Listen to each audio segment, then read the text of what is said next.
랄랄랄랄랄랄랄라 정리할까요? 차곡차곡 정리해. 랄랄랄랄랄랄라 정리할까요? 차곡차곡 정리해. 자, 드디어 이사를 했습니다. 위니펙 처음 온 건 서블렛으로 왔어요. 그래서 이제 저희 명의가 아닌 집에서 살다가 이제 저희 명의로 된 집으로 이동을 했습니다. 꽤 험난했어요. 힘들었어. 그리고 똥줄 탔어. 집 구하는 게 쉽지 않더라고요. 오늘 저희가 이제 말씀드릴 건 위니펙에서 집을 구하는 방법을 소개할까 합니다. 시작은 어디에 매물이 올라와 있는지 봐야겠죠. 그래서 저희는 키지지라는 한국으로 치면 벼룩시장 같은 캐나다의 벼룩시장이죠. 교차로. 교차로 그런 키지지라는 사이트를 이용을 했어요. 이것저것 카테고리가 있는데 그 중에서 보면 리얼 이스테이트라는 카테고리가 있습니다. 거기에 이제 하우스 렌트 또는 아파트 렌트, 콘도 렌트, 그리고 아예 혼자서 혹시나 오시는 분들은 룸 렌트까지 있고요. 저희는 이제 그 중에서 아파트 렌트, 배출러나 스튜디오 또는 원베드까지 알아봤었어요. 여기서 배출러나 스튜디오라고 하는데 거기에 이제 한국에서는 원룸 개념이라고 생각해 주시면 될 거예요. 저희가 키지지에서 매물을 찾았다고 퀴지지 아니고 키지지. 알겠어. 키지지 사이트에서 저희가 이제 살고 싶은 지역을 정한 다음에 거기서 일일이 아날로그식으로 써놨죠. 생각보다 약 2달간을 알아봤기 때문에 험난하게 썼습니다. 자, 쓸 때는 이제 일단 주소를 써야 될 거고요. 주소를 썼고요. 그리고 당연히 렌트, 중요한 렌트 가격, 렌트 가격, 그리고 언제부터 입주 가능한지도 써놔야 될 거고요. 그리고 마지막으로는 그 집주인과 내지는 거기 관리인과 어떻게 컨택을 하는지, 이메일인지 또는 집 전화인지 또는 그 다음 핸드폰인지 그거를 이렇게 써서 작성을 했어요. 자, 이렇게 이제 일일이 하나씩 확인을 했으면 직접 컨택을 해서 집을 직접 보는 게 좋겠죠. 그래도 내가 살아야 되는 집인데 최소 1년짜리로 계약을 해야 돼요. 보통은 일반적인 경우는 1년을 계약을 한다는 건 한 달 살고 마음에 안 든다고 다른 집으로 이사 갈 수 없다는 소리입니다. 그럼 1년 동안 살 집인데 그냥 인터넷으로 사진 몇 장만 보고 결정하기엔 좀 그렇죠. 집을 보러 가야 되는데 그냥 이제 연락을 하려고 하면 좀 막막하실 수도 있어요. 아무래도 한국인들이 하는 경우는 거의 드물기 때문에 거의 외국인들, 그러니까 여기 캐나다인들이 하는 경우가 많아요. 그러면 아무래도 영어로 접근을 좀 해야 되겠죠. 그래서 그럼 어떤 영어를 좀 사용해서 이 사람들이랑 컨택을 할 수 있는지 저희가 사용했던 방법을 조금 소개를 할게요. 저희는 사실 딱 하나 센턴스를 그냥 다 만들었어요. 그래서 이렇게 그냥 만들어 놓고 이거를 컨트롤 C, 컨트롤 V 그냥 복사해서 붙여 넣는 식으로 전화를 하더라도 혹은 문자를 보내거나 메일을 보낼 때 항상 그냥 이 센턴스를 써서 연락을 항상 했었어요. 그래서 일단 가볍게 처음 시작할 때는 아무래도 가벼운 인사를 좀 해야 되겠죠. 무턱대고 나 네 집 보고 싶어 이렇게 얘기하기에는 조금 무례한 감이 있으니까 가볍게 우리 그냥 평소에 쓰는 인사요. Hi, I'm Daniel. 이렇게 인사를 하고 이제 그리고 이제 내가 너네 집을 어디에서 봤다라는 소개를 좀 해주면 좋겠어요. 그래서 I saw your post on Kijiji about your unit. 이런 식으로. 그리고 나서 이제 우리는 그 집을 보고 싶은 거잖아요. 그럼 보고 싶다는 건 내가 그 집을 방문할 날짜를 정하는 거예요. 날짜를 정한다면 결국 약속을 정하는 게 되기 때문에 이런 경우는 I would like to have a tour of your unit, of your apartment, and could you set me up an appointment? 요렇게 그래서 너랑 언제쯤 약속 잡을 수 있을까? 라고 요렇게 보내주시면 될 것 같아요. 메일로 할 때도 똑같이 해주면 되고요. 당연히 전화로 할 때도 방금 얘기한 똑같은 동일한 방법으로 접근을 하면 그쪽에서 날짜 잡아주면 그날 그 약속 날에 이제 가서 집을 좀 보면 되겠죠. 우리는 이제 그래서 집을 볼 때 어떤 것들을 봤었죠? 나는 소음이 적은지 저희가 처음 서블레 있었던 곳이 물론 사실 캐나다에 있는 웬만한 집들은 다 나무로 지어져요. 그렇다 보니까 소음들은 어쩔 수 없이 생기는 거지만 한국에 있는 집에 비하면 정말 어마어마한 소음입니다. 엄청나. 근데 그럼에도 불구하고 더 심한 집이 있고 조금 나은 집들이 있어요. 그래서 소음 확인하는 건 집을 둘러보다 보면 윗집이나 아랫집 나는 소리, 가벼운 소리들이 있어요. 그 소리가 어느 정도 나는지 좀 파악을 해주면 되는 거고요. 맞아. 그리고 저 같은 경우에는 아무래도 물을 쓰는 정도를 확인을 좀 했습니다. 수도꼭지가 노후된 곳들이 꽤 있기 때문에 그러니까 사실 리노베이션이 어느 정도 돼 있는지 확인을 하는 거죠. 그래서 집이 오래됐지만 리노베이션을 거친 집들은 수도꼭지들도 이제 아무래도 우리가 흔히 쓰는 흰식으로 좀 바뀌어 있다던가 아니면 이제 따뜻한 물이 빨리 나오거나 천천히 나오거나 그런 거 확인을 좀 했고요. 물세기도 확인을 했고요. 그리고 오래된 집들이 원체 많다 보니까 샤시의 문제가 조금 많아요. 옛날 그 철제 샤시라고 그러나요? 철제 샤시 쓰는 곳들이 생각보다 굉장히 많기 때문에 그것도 확인을 꼭 해보셔야 됩니다. 철제 샤시가 뭐 여름에는 상관없을지 몰라도 겨울에는 찬바람이 들어오니까. 네, 찬바람 못 막아주죠. 리노베이션 거쳤는지를 꼭 확인을 해야 됐었고요. 난 그 샤시 볼 때 이 창문이 완전히 열리는지. 그러니까 왜 이런 것들 있죠. 이렇게만 열리고 안 열리는 창문들. 맞아. 캐나다에 있는 우리가 생각하는 창문들은 다 미닫이.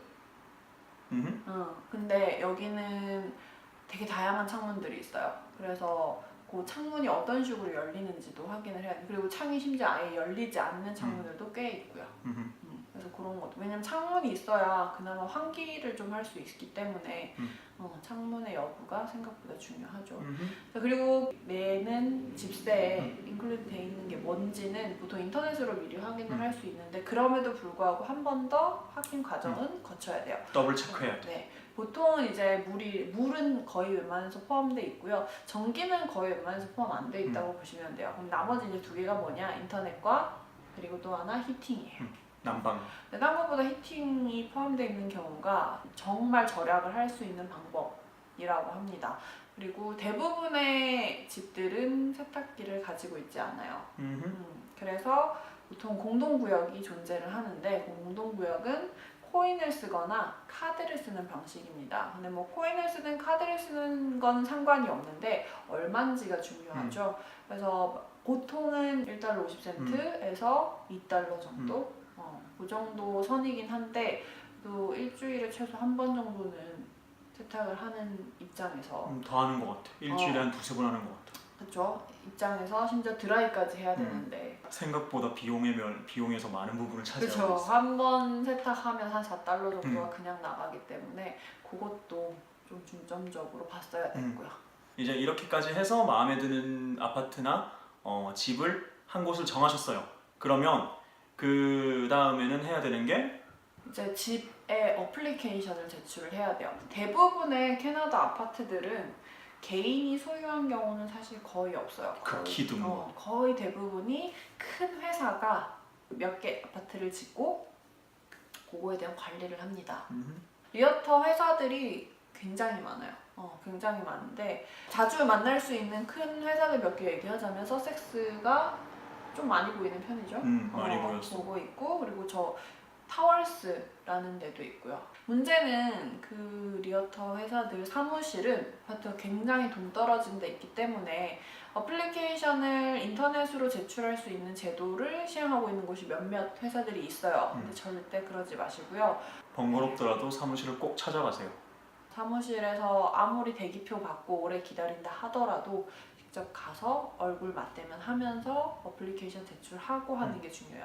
그리고 어플리케이션도 사실 어떻게 보면 종이 하나에 내 이력들 적는 거 사실 한 장이에요. 근데 얘네가 요구하는 건 절대 어플리케이션 하나가 아닙니다. 네, 저희가 일단 살게 된 이 아파트에 회사가 요구한 것만 해도 일단 첫 번째 어플리케이션, 두 번째 개론터를 요구했어요. 개론터라고 하면 한국말로 하면 보증인? 보증인. 보증인이죠. 그래서 그 사람이 혹시나 내가 이 집 1년 계약을 했지만 중간에 집세를 못 내거나 집세를 못 내고 도망가더라도 그 개론터, 즉 보증인인 사람이 저희 집세를 대신 내주는. 그러니까 그 사람 신용은 확실해야 되겠죠. 네, 그래서 개론터 사인이 필요합니다. 자, 그리고 세 번째, 내가 일을 하고 있다는 보장을 해야 되기 때문에 2번의 페이스톱을 내요. 즉, 캐나다는 2주에 한 번씩 페이스톱이 나와요. 그렇다니 보니 한 달치가 필요해요. 제일 최근 2장의 페이스톱을 요구를 합니다. 거기에다가 집세의 몇 % 정도는 벌고 있어야 되는데 그게 안 되는 순간 재정증명서를 요구를 해요. 보통은 먼슬리 인컴이 집세보다 3배 정도가 돼야 돼요. 네, 그러니까 800불의 집을 들어가려면 최소 나는 한 달에 2,400을 벌고 있어야 된다는 거죠. 근데 그렇지 않은 경우는 재정증명서를 요구를 합니다. 역시나 회사마다 조금씩 다르긴 한데 완전하게 정말 은행에서 주는 뱅크 스테이트먼트를 요구하는 데도 있지만 그냥 정말 내가 은행 계좌에 이 정도 돈만 가지고 있다는 걸 증명만 해줘도 그걸로 넘어가는 경우도 있어요. 네, 즉 한국 은행 계좌에 내가 이 정도 돈이 있다는 걸 보여주는 것만으로도 가능하다는 소리고 캐나다에 돈이 있어야 되는 건 아니고요. 그리고 이거는 다른 분의 예로 저희가 알게 됐는데 일을 아직 시작을 안 한 경우에는 아무래도 뭐 개런터든 페이스톱이든 증명을 할 수가 없는 상태예요. 그러면 보통 대부분의 아파트 회사들은 집을 안 줍니다. 아무리 뱅크 스테이트먼트 제출해도 너 아직 일 안 하고 있어. 그리고 너 개런터 없어. 그러니까 우리 집 못 줘.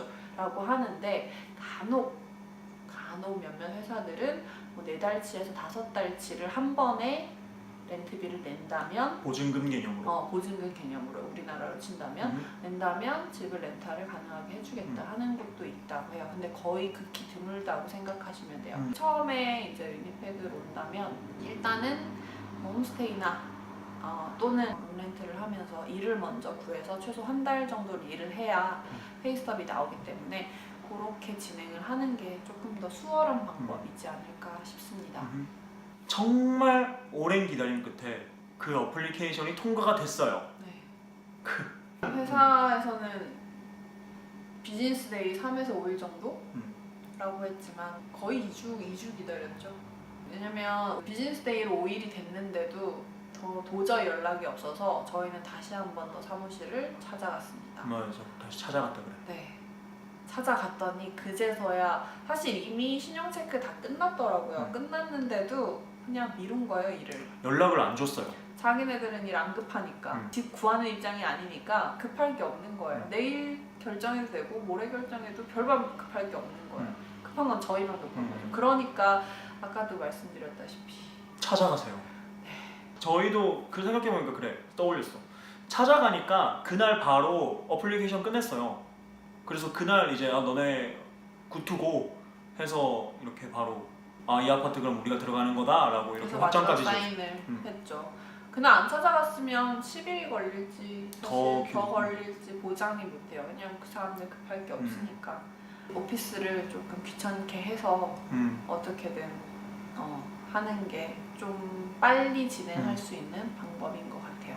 그리고 그쪽에서도 너네 이 서류 하나 더 필요해 그 말 한마디를 전화나 이메일로는 안 해줘요. 왜냐면 자기네들 급할 거 없으니까. 근데 찾아가면 해주더라고요. 해주긴 하겠는데 그게 어쨌든 피드백이 늦게 오는 거죠. 그래서 직접 얼굴 보고 하는 게 훨씬 여기는 좋은 방법인 것 같아요. 아직까지는 훨씬 빨라 그게. 그래서 어쨌든 그렇게 오랜 기다림 끝에 이사 날짜를 이제 정해야 돼요. 그 전에 살고 있는 사람이 있잖아요. 이제 뭐 빈집이면 상관이 없는데 나도 지금 살고 있는 집이 어거스트 1스트에는 나가야 돼요. 근데 이 사람도 어거스트 1스트에 나간다는 거예요. 그러면 이게 같은 날이 돼버리니까 문제가 생겨요. 이왕이면 그거보다 하루나 이틀 뭐 조금 빨리 이제 진행되는 게 아무래도 좋겠죠.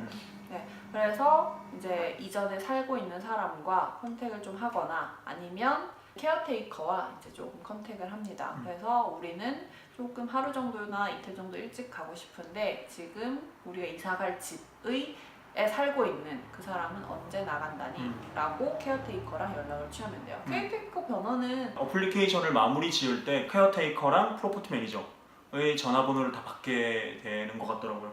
다 주더라고요. 그래서 그거 주면 그걸 통해서 이제 이사 날짜를 약속을 잡으면 되고요. 이렇게 이사 날짜를 정해서 이제 그날 이사를 왔어요. 이사를 오게 되면 케어테이커가 최종적인 열쇠를 줍니다. 그럼 열쇠를 주면 같이 방을 한번 같이 둘러봐요. 왜냐면 지금 뭐 딱히 부서진 거 없고 몇 가지들 뭐 수도라든지 벽이라든지 벽 상태라든지 뭐 창문이라든지 이런 거를 확인을 다 끝내고, 그리고 하나 더 전기 미터기, 전기 지금 현재 여기까지 즉 전기 사용이 뭐 2312까지 사용했고 그 이후부터는 너네 사용분이다 라는 걸 케어테이커가 증명을 해줍니다. 그러면 끝난 거예요. 이제 저희 집이 됐습니다. 그래서 이사를 이렇게 와서 저희가 느낀 팁 같은 것들이 있어요. 그래서 제가 느꼈던 건 저희가 일주일 동안 인터넷을 못 썼어요.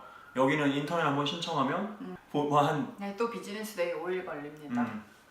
그래서 월요일날 신청을 해서 뭐 금요일날 오후에 이렇게 인터넷을 설치하러 온다거나, 이사 가는 게 확정이 되셨으면 미리 그 이사 간 다음 날이라든지 해서 인터넷 어포인트먼트를 먼저 잡으세요. 그러면은 저희가 겪었던 것처럼 일주일간 인터넷 없이 구석기 시대로 돌아가는 일은 없을 겁니다. 그리고 이건 팁은 아닌데 캐나다 다른 지역은 저도 보장을 못 하겠는데 적어도 위니펙은 다 1일 날 이사를 하더라고요. 그리고 계약을 다 1일 기준으로 해요. 그래서 한 29일, 28일부터 이사들을 시작합니다. 그래서 온 길에 다 이사 차량이에요. 다 트럭. 다 트럭이고 다 이사 차량이고 다 아파트 앞에 다 이삿짐 꺼내고 있고 넣고 있고 바쁩니다. 되게 신기했어. 네, 1일에 다 이사다 보니까 연결해서 인터넷도 같은 이유로 네, 이제 기사님이랑 약속 잡는 게 힘든 것 같아요. 다들 1일에 이사를 하니까 당연히 다들 1일에 인터넷 전화 약속을 잡는 거고 그러니 아무래도 원래도 오래 걸리는데 그때가 되면 더 오래 걸리는 거겠죠. 맞아. 그래서 집을 조금 미리 천천히 알아보는 게 좋을 것 같아요. 막 이사 가기 한 2주 전에 알아봤다가 큰일 납니다. 길에 다 앉아요. 나 앉을 수도 있어요. 네, 막 텐트 짊어지고 살아야 될 수도 있기 때문에 미리 조금씩 알아보는 게 좋을 것 같아요. 저희가 이제 6월 초부터 알아보기 시작했는데 어플리케이션을 마무리 짓고 확답을 받은 게 이사하기 10일 전이었어요. 그래서 한 달 반가량을 전전긍긍. 처음 알아볼 때는 그냥 뭐 경험 삼아 라는 생각이었는데 이게 한 10일 남고 막 2주 남고 하다 보니까 그리고 어플리케이션 냈던 것도 까이고 맞아. 조마조마하더라고요. 그래서 시간을 길게 두고 이제 여유를 가지고 조금 찾아보셨으면 좋겠어요. 네, 그리고 직접 찾아가세요. 다니는 게 직접 어디든 오피스를 가든 집을 직접 보든 어디든 직접 가야 됩니다. 사진 절대 믿지 마시고요. 그래서 이렇게 해서 어렵사리 저희는 드디어 이사를 했습니다. 적어도 한동안은 집 때문에 걱정할 일도 없고 그리고 멀리 오피스를 찾아갈 이유도 없어요. 오피스 이제 그만 찾아간다는 사실이 너무 기쁘더라고요. 네. 그러면은 다들 집 잘 구하시길 바라며 저희는 여기서 빠이빠이. 안녕.